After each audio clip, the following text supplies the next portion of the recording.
Are you a wholesaler? Then you're definitely going to watch this video as I cover my #1 wholesaling real estate strategy using LLCs. Okay, let's get started. Okay, I don't know what it is that people are drinking or what's in the air, but there's been definitely an uptick in the number of my wholesaling clients who are getting challenged by sellers or realtors trying to force them to back out and rescind their offer. Now, they're discovering the fact that these wholesalers are intending to flip the contract to another party, and they're using terms such as fraud to assert that if they do not rescind the contract, they will sue them, and they'll bring other types of challenges against the fact that they're wholesaling, such as reporting them to the realtor board that they're engaged in the unlicensed practice of being a realtor, blah, blah, blah, blah.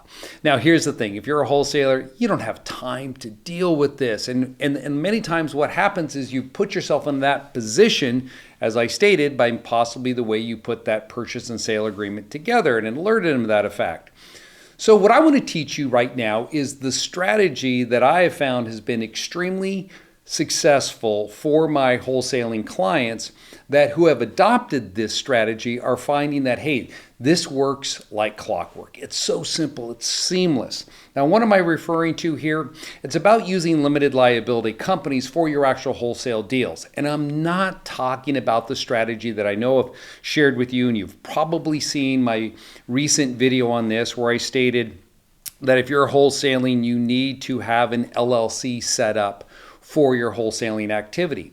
And what I taught you in that video is that this is where you want your income to run.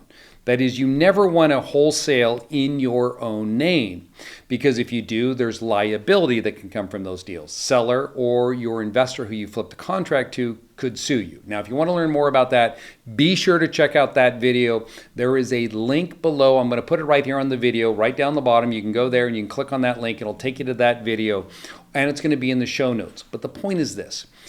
Now, with that video, I was thinking about it or teaching about it more from a personal asset protection standpoint, how to protect yourself.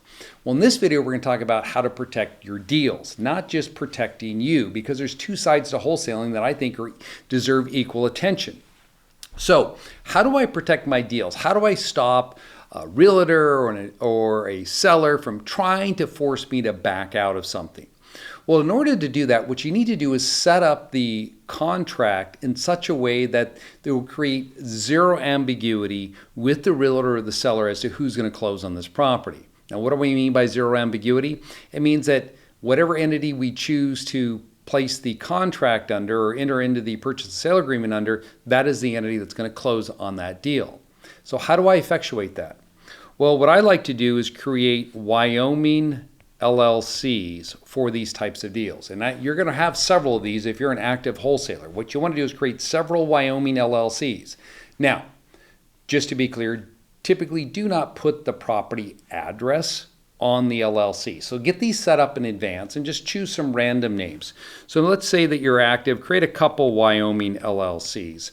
So maybe you have 2 or 3 LLCs set up. Now these LLCs would be owned by your business LLC. So you still have your business, okay, and you're using this LLC from a tax standpoint. It's typically treated as an S or C corporation for federal tax purposes.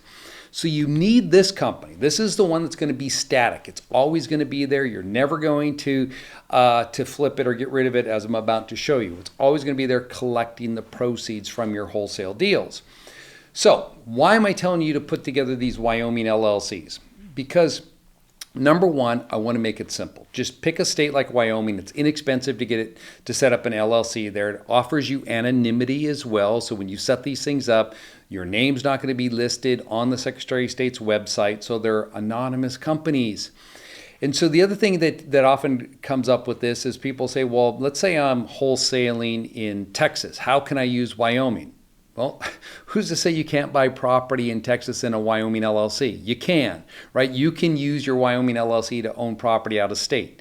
I'll tell you what, you know I'm an avid real estate investor, and I've used this strategy multiple times to close on real estate.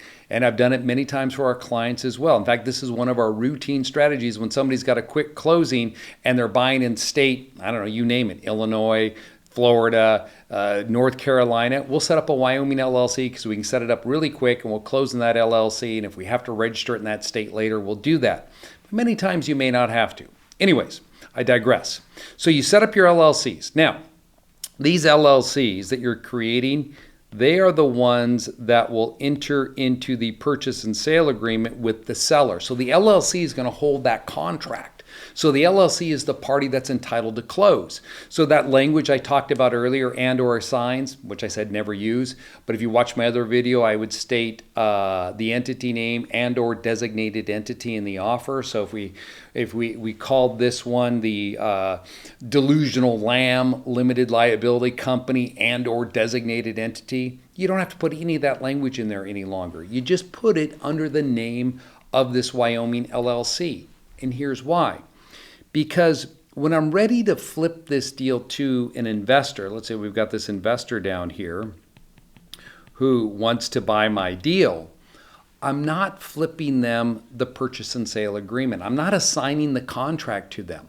What I'm doing is I'm transferring this investor the limited liability company. And when they take the LLC from me, so they'll pay my business LLC for the limited liability company that I set up that holds the purchase and sale agreement. So that's how we'll move that over to them, is we're actually going to sell them the LLC. So rather than assigning the contract, we're assigning the limited liability company. See, it's a difference. When you assign the LLC, it holds the purchase and sale agreement. So now the investor takes the LLC, and the LLC is in privity to close on this deal with the seller. So this is really simple to do it this way. So you tie up another property under Wyoming LLC number 2, and then I've got my other investor down here that wants to buy this one. So then I assign them this limited liability company. Now they take this LLC. Okay, so I've talked about this strategy at my events. Okay, so those of you that know that I teach a 3-day intensive tax and asset protection workshop for real estate investors. In fact, I have one coming up in June 26th through the 28th in Las Vegas, Nevada. I'll put a link in the show notes if you want to register for that event. But when I talk about this strategy at my event, one of the things that people invariably will say to me is, well, this looks complex, okay? How much does it take to create these LLCs? Well, here's the thing. You do not want to make this complex. And what do I mean by that? Is that you do not go through the formal process of drafting comprehensive operating agreements, obtaining an EIN for your LLC. You don't do any of that stuff here. You just file the LLC with the Secretary of State, so you've got the name so that this entity is now in existence, and then you make the offer. Leave all the tax, the EIN stuff, to this person over here to set up the operating agreement and all of that. Leave it to them. Just set up your LLC with the Secretary of State, then assign any and all interests you have in this LLC to the investor. And then the investor can go through that process. If you go beyond what I just described to you, beyond just the filing, getting the LLC name and register with the state, then you're going to make this deal even more complicated for yourself. So what we want to do is we want to keep it as simple as possible. So by just doing the filing, now you've got the LLC. So when I enter into the agreement with the seller, if they wanted to check to see whether or not this LLC is in existence, yes, they can see the LLC is in existence. It's recorded with the Wyoming Secretary of State. So they know that you're a legitimate offeror on this deal, your LLC is. Now, do they know that I'm going to assign this to someone else? No, they have no idea about this. Okay, this is going to take place. They agreed to sell the property to the LLC. Now, the benefit for your investor clients is this, the investors you work with. If I was going to be buying property and you were wholesaling me a deal, I would love to buy that deal through a limited liability company. So my name never comes into it. I buy the LLC. It's a simpler close for me. And I close in the entity. Now that entity becomes part of my portfolio. It's Wyoming and it has anonymity. So I know that no one's going to see me anywhere on that deal. So as an investor, I see a lot of positives to building out your investor network and explaining this is how I do things. I want to make sure you're protected on my wholesale deals. I also want to make sure that you have anonymity. That's why I'm doing this. So if you're active into wholesaling, my suggestion to you with this current environment of increased scrutiny, some states have even gone so far as to try to impose penalties on people who wholesale, namely Oregon is one recently that has done this. Using an LLC to tie up your deals and then flipping the LLC, I believe, is the way to go. And that is why I call it my number one strategy when it comes to wholesaling. Hey, listen, if you like this video, smash the like button. And if you want to learn more about this, be sure to check out my intensive 3-day tax and asset protection workshop coming up in Las Vegas, Nevada. And hey, if you're watching this video and you've already missed that date, I teach these events once a quarter. Check out our website, andersonadvisors.com, where you'll find links to our next 3-day intensive tax and asset protection workshop. And I look forward to seeing you there.